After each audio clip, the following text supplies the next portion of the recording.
بسم الله الرحمن الرحيم. النهارده ان شاء الله هنعمل مع بعض مخلل اللفت بطريقه سهله جدا جدا، وطريقه تقعد معاكي على طول ان شاء الله وما يبص ابدا ولا يطرى.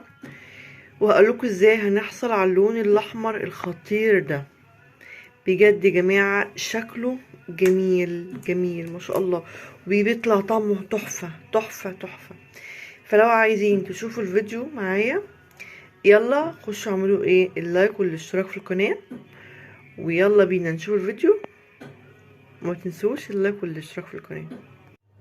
اول حاجة انا عندي هنا اللفت اهوت جايباه. هعمل انضفه ازاي؟ بصوا الراس بتاعته عاملة ازاي. انا بشيل العنقود اللي تحت ده، شفتوا؟ واقوم عاملة شايلة اللي فوق دي كمان، واقوم بقى شايلة كل القشرة الخارجية ديت. شايفين؟ سهلة جدا. انضفه كده اهوت. طبعا مين فينا ما بيحبش المخلل ده جنب الاكل؟ يعني لازم المخلل دوت يكون جنب الاكل، عشان بيفتح النفس وبتخلي تاكل حلو اهوت. انضف فيه كله، ما اشيلش القشره كلها يا جماعه، انا بشيل بس الحته اللي فيها طينه، الناس طبعا لسه هيتغسل بس كده. وديت انضفها كده اللي فوق ديت. يلا اللي لسه ما دخلش واشترك معايا يا ريت تخشوا تدعموني بلايك واشتراك في القناه.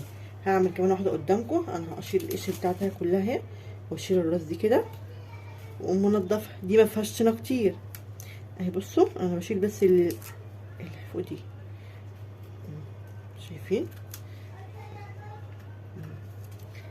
وهنا ما اشيلهاش كلها عشان القشره ديت الموف دي اللي هتعمل لي اللون بتاعنا الجميل.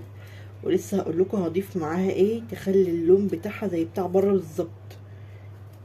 بصوا اهي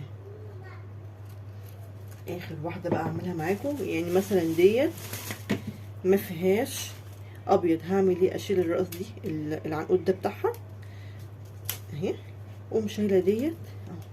اشيل بس الفروع اللي طالعه ديت اهي بس، ما اقشرش من الموف ده كتير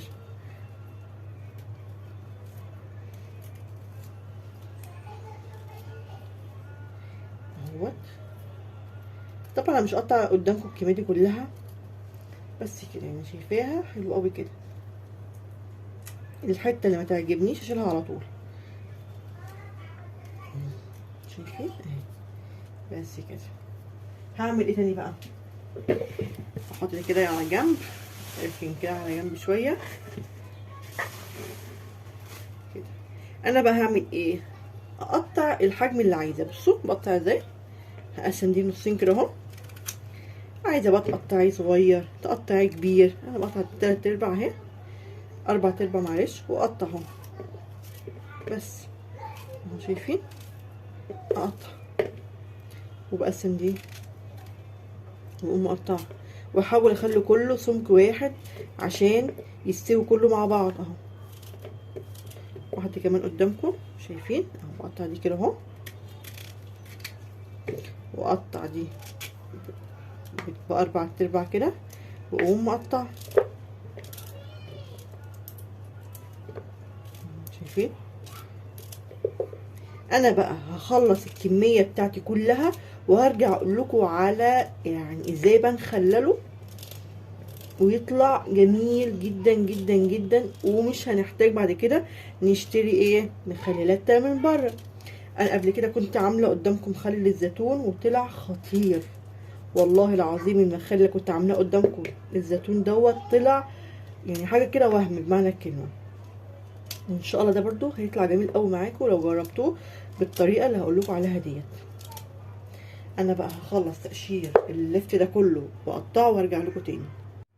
ورجعت انا كده قطعت كل كميه اللفت اللي معايا. هعمل في بقى يا جماعه؟ ركزوا معايا بقى. انا هغسله حلو قوي قوي، هحطه تحت الحنفيه واجي اغسل فيه ماشي. انا دلوقتي هروح اغسله حلو قوي قوي وهرجع لكم عشان اقول لكم الخطوه المهمه بتاعته. انا دلوقتي غسلت اللفت بتاعي حلو قوي قوي يا جماعه. شايفين؟ اكيد اظن شكله باين ان هو ابيض وحلو كده. هعمل بقى يا جماعه قبل ما اخلله؟ هعمل الخطوه ديت مهمه جدا الخطوه دي انا اخداها اللي قايله عليها والدتي ربنا يديها الصحه يا رب، اخداها من بقى ايه والدتها، يعني من جدتي.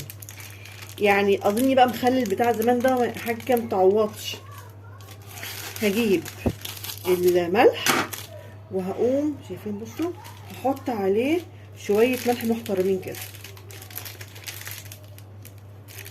شايفين هحط عليه حبه ملح كده بس. معقول يعني مش هنحطه كده بقى خلاص في البرطمانات ونخلي، لا جربوا بس كده الطريقه ديت. وهقلبه حلو قوي، هقلب اللفت ده حلو قوي كده، انزل الملح تحت كده وهسيبه ساعه، هسيبه ساعه في الملح بتاعه كده. مش حاطه ملح كتير على فكره، يعني قول مثلا حاطه يعني 3-4 معالق بس يعني. بس الملح دوت بيخلي بقى اللفت بينزل كل الميه اللي مش حلوه اللي جواه. بجد جربوه مش تندموا. هنسيبه بقى هنركنه منه ساعه وهرجع لكم نخلوه ازاي بقى. ورجعت لكم تاني بعد ما نقعت اللفت دوت ساعه او اقل من ساعه. بصوا يا جماعه انا اوريكم حاجه بقى، شايفين بصوا الميه اللي بتنزل منه، شايفين الميه قد ايه؟ شايفين قد ايه الميه دي كلها؟ الميه دي بصوا شايفين هي عامله ازاي الميه دي كلها بقى اللي بتعمل ريحه يعني ايه في اللفت. انا كده نقعته قول ساعه 3/4 ساعه، نزل الميه بتاعته ديت اللي فيها ملح. هعمل ايه؟ انا هغسله حلو قوي قوي، يعني بعد ما حطيته في الملح ونقعته 3/4 ساعه هغسله تاني غسله بقى، بس غسله بجد يعني. هغسله بقى حلو قوي وهرجع لكم ازاي نخلله. رجعت انا كده غسلت اللفت غسله محترمه، يعني بجد شلت منه كل الملح اللي كان فيه وحطيته في مصفى. وجبت هنا عندي بقى يا جماعه بنجرايه قطعتها. البنجر بيدي لللفت لون طبعا كلنا عارفينه. هجيب البرطمان بتاعي وهقوم معبيه اللفت فيه، شايفين؟ هعبي اللفت فيه، عبيت كده اول واحده احط بنجرايه، عملت حبه لفت وحطيت بنجرايه واعبي تاني. هجني احط لغايه ما املى البرطمان بتاعي. انا كده عبيت اللفت في برطمانين، ما عملتهمش على الاخر، شايفين؟ هعمل بقى ايه المحلول بتاع اللي انا هسقي بيه اللفت، اللي انا هخلل فيه اللفت. انا جايبه ميه هحط عليها ملح. طبعا الملح لازم يكون زياده شويه، مش زياده مظبوط بس يعني ايه مش مظبوط قوي، يعني تحسبه حادق كده يعني. فانا احط تقريبا نص باكل الملح كده، واحط حبه شطه، نص معلقه شطه، واحط معلقه خل صغيره، يعني بصوا يا جماعه نقطتين خل بالظبط كده بس كده مش هكتر. وهقوم حاطه ايه بقى اللي بيحافظ على اللفت دوت اللي هو يعتبر نقطه حافظه. هحط يعني نص معلقه كبيره كده سكر، وهقلب لغايه الملح ما يدوب. يعني هاجي نقلب كده اهو، هقلب لغايه ما الملح يدوب في ايه في الميه. انا كده خلصت تقليب. هعمل ايه بقى؟ اقوم جايبه البرطمان بتاعي كده. بصوا يا جماعه بصوا بصبه ازاي، هعمليه لغايه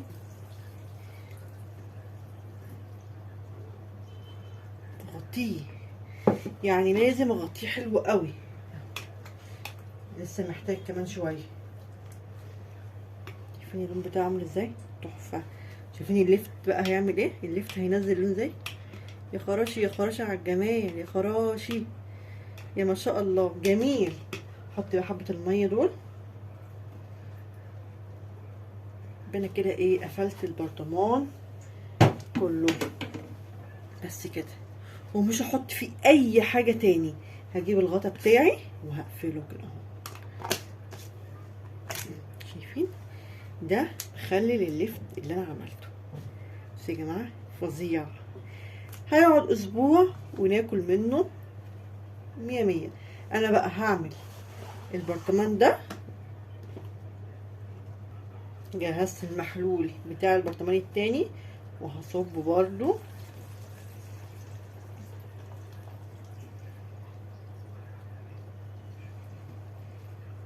لازم امليه على الاخر، شايفين، وهقوم قافله عليه برضو اهو. وكده الفيديو بتاعي خلص. عملت معاكم احلى واسهل طريقه لفت ممكن تاكلوها بجد يا جماعه. حلو وجميل، انا مجرباه مره واتنين وعشرة. لو عجبكم الفيديو بتاع الصغير ده، ما تنسوش تخشوا تعملوا اللايك والاشتراك في القناه، وتقولوا رايكم ايه في التعليقات. والسلام عليكم ورحمه الله وبركاته.